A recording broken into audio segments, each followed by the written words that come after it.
Hello everyone and welcome to my April wrap up. In April I read 2 children's books, 1 novel and 1 manga, and here are the reviews. A book I finished this month was The Hate List by Jennifer Brown. I've done a whole video review of it already on my channel, but I just wanted to mention it in the wrap up as well. So my review for this is very ranty. If you're not into my rant reviews, you're not going to enjoy it. I wasn't a fan of the book, and I talk about why I wasn't a fan and the layout of the book and everything to do with that. But since putting that video out, people who have read the book have commented, and someone said the word disorganised, and I was like, oh my god, yes. This seems very disorganised to me, and obviously it was a purposeful structure. You know, people plan out before they write novels. Obviously Jennifer did a lot of research and planning, but the way she decided to write it, for me, felt disorganised, so that's why I couldn't become emotionally attached to anyone. So I've done a whole video review, which I'll link down below, with this book. I just finished Fantastic Mr. Fox by Roald Dahl. This is about a fox and 3 farmers. There's like a chicken farmer, a duck farmer and a turkey farmer. They're all terrible people, and the fox every night asks Mrs. Fox, what should I get us for dinner? Do you want a duck, a turkey, whatever? She tells him. He goes off to one of the farms, kills an animal and brings it back for her and the little fox children to have. The farmers get really annoyed with this, that he's stealing their animals, and so they decide to come up with a cunning plan to trap him, that they're going to wait outside his hole for him to come out, and then they decide to dig out his hole. So as they've got these big tractors digging out the hole, Mr. Fox and his family are digging deeper, deeper, deeper down, because foxes can dig deeper than humans, and they're digging down in the earth to get away from them. And then the fox comes up with a fantastic plan to try and get some food. I won't tell you what it is. On his journey he sees different animals who at this point they've been surrounded, so they can no longer come out from underneath the ground and get food, because the farmers employed loads of different people to circulate. They're on a hill, to circulate the hill so none of the animals can get out, and they're going to kill the animals and all this. So he meets like a badger, and then the badger's there with his children, shall we say, and they, you know, latch onto his plan. Mrs. Fox, however, is not part of the plan. None of the Mrs. animals, none of the mummy animals are really in it. They're too weak. So there comes a point when they're all digging and then Mrs. Fox goes, I'm too weak. I'm close to death. I'm gonna die. And the fox said, don't worry, I'm a man, I'll take control. Me and the cubs will do this. And then it's the same with the badger. When he meets the badger and other animals, they're like, Mrs. Badger is close to death, she's so weak. Women, you know. So that's basically it. It's Fantastic Mr. Fox outsmarting the farmers and meeting other animals on the way. This was okay. I mean, this was cute, it was sweet. I didn't love it. I loved Quentin Blake's drawings as always. I don't feel like this is as good as something like James and the Giant Peach. It was an okay little story. I mean, the mummy's being like so weak and unable to do anything, and then when the farmers are digging, the mother fox like, we're all gonna die, like hysterical woman, and obviously the man, Mr. Fox, is like, don't worry sweetheart, I got this. But I did a little bit of fox research. You know me, I'm mental. So I looked up like what foxes actually, what their hunting behaviours is, and both the male and female foxes go out and hunt separately and bring back food to the baby foxes.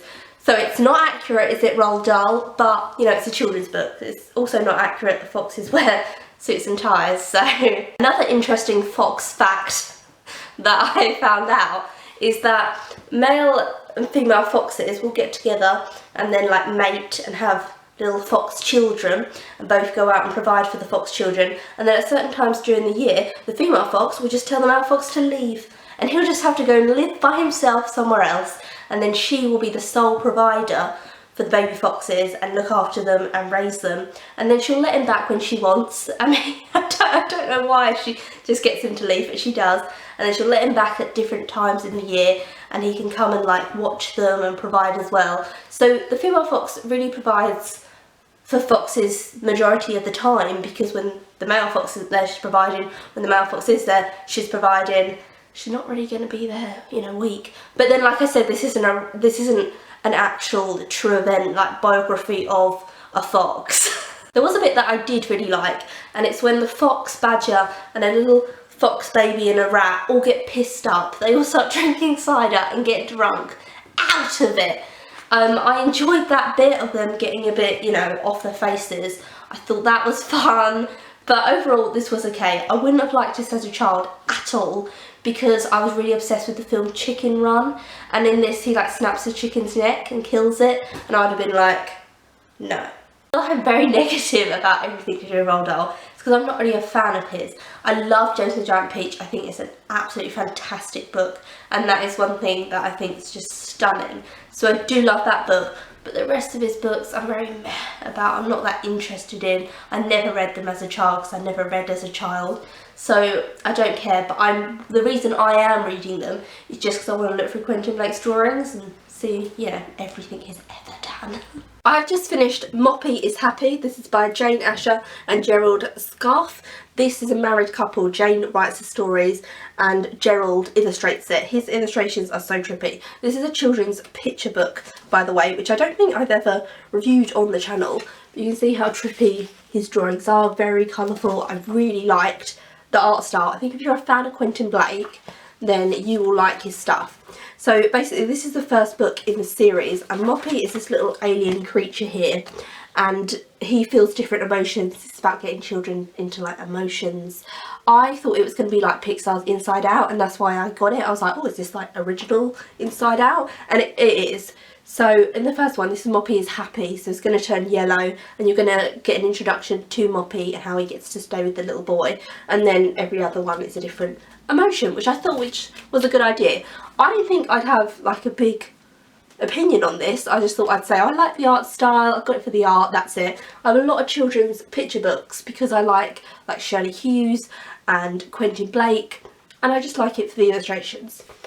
I wouldn't give this to a child, and the reason is just one bit in it, which I don't have kids, so I don't know if this is okay or not, but Moppy, the little alien creature, says to the boy, oh, who are those strange people in there watching that box? And the little boy says, oh, that's my parents watching the TV, you idiot. And it was just like normal, like, you idiot. And I was like, I just thought that was really, really rude to put in a children's book, that this child calls this little creature, his new friend, an idiot. And it's just like, if two children said, oh, you're an idiot, the teacher would probably say, oh no, you can't say that, like, that's wrong. Am I right or am I wrong? I thought that was like unnecessary line, and it's so small that I didn't think I was going. I was quite shocked when I got to that bit, and I was like, oh, now I'm going to have an issue with it. Tell me if you are a parent or you have younger siblings. I'm an only child, so I don't know if that's, you know, oh, children's books always, you know, have that within it. But I just thought, you idiot, was just such a rude line, and it was such a cute little story, and it's a cute little, like, friend who wants to move in with him, and then he's just like, you idiot. I was like, sorry, sassy, calm down. So there's my opinions. I have read Tokyo Ghoul. This is book 1 in the manga series, and I've done a whole review of it on the channel, so I'll link down that review. I really like the manga art style. It's very dark, very gothic. If you're into kind of horror, then this is a manga series for you.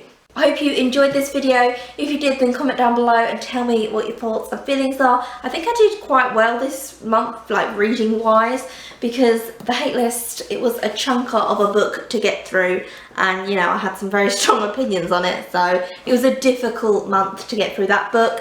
I hope you enjoyed this video, and I'll see you again soon for another one. Also, I'm out in nature. Do you like wow, do you like this? Got all little prickles on it, and I'll show you the blossom that's up there. I'm in the wild, guys. Look at that blossom, isn't it beautiful? Spring is here, spring is here.